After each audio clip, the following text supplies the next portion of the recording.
Hello बच्चों, let's read the question. The question says a projectile is fired with kinetic energy of 4 kilojoule. If its range is maximum, then what is its kinetic energy head at the highest point of its path. तो इसके highest point पर इसकी kinetic energy कितनी होगी, हमें ये calculate करना है. और इनिशियल काइनेटिक एनर्जी 4 किलोजूल दिया गया है. So that means the key concept to solve this problem is, key concept is basically calculation of kinetic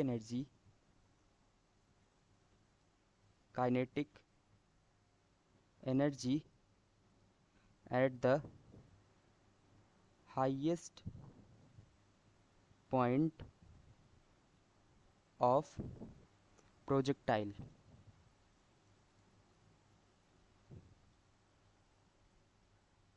So in the solution बोला गया है kinetic energy, initial kinetic energy दिया गया. That means अगर यहाँ पे एक प्रोजेक्टाइल है जिसको फायर किया जाता है इनिशियल वेलोसिटी v से, तो इसकी काइनेटिक एनर्जी हमें दिया गया है इनिशियल, वो है 4 किलो जूल. देन यहाँ पे जब हाईएस्ट पॉइंट पे पहुँचता है तो इसकी वेलोसिटी कुछ चेंज होगी. यहाँ पे लेट्स अज्यूम ये कुछ एंगल थीटा से प्रोजेक्ट किया गया है, और थीटा भी निकालने के लिए हमको ये दिया गया है कि इसका रेंज मैक्सिमम है. तो हाईएस्ट पॉइंट पे इसकी काइनेटिक एनर्जी कितनी होगी. तो रेंज मैक्सिमम कब होता है, रेंज ऑफ प्रोजेक्टाइल,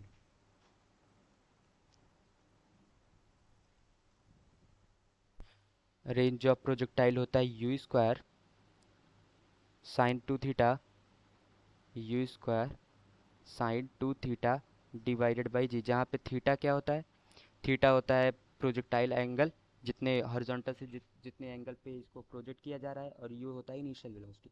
तो ये मैक्सिमम कब होगा, रेंज मैक्सिमम होगा जब साइन टू थीटा मैक्सिमम होगा.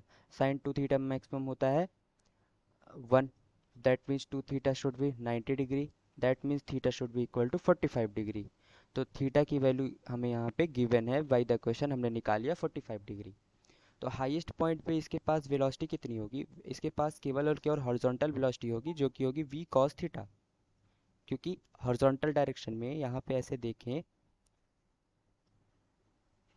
यहाँ पे इसकी वेलोसिटी है v cos थीटा, एंड इधर है v sin थीटा वर्टिकल.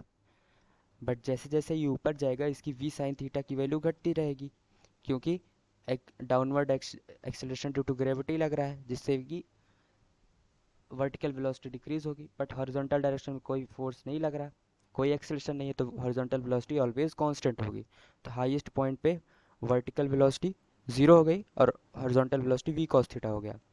तो अगर इनिशियल काइनेटिक एनर्जी होती है half m v square initial, तो एट द हाईएस्ट पॉइंट वो होगा half m v cos theta. That means v square cos square theta 45 degree. अब हाफ एम वी स्क्वायर की value हमें 4 किलो जूल दिया ही है, तो हाफ एम वी स्क्वायर की वैल्यू यहाँ पे हम 4 किलो जूल रख देते हैं. कॉस स्क्वायर 45 डिग्री 1/2 हो जाएगा. That means kinetic energy highest point पे 2 किलो जूल हो जाएगा. So the final answer for this problem is 2 kilo joule. Hope you understood it well. Best of luck.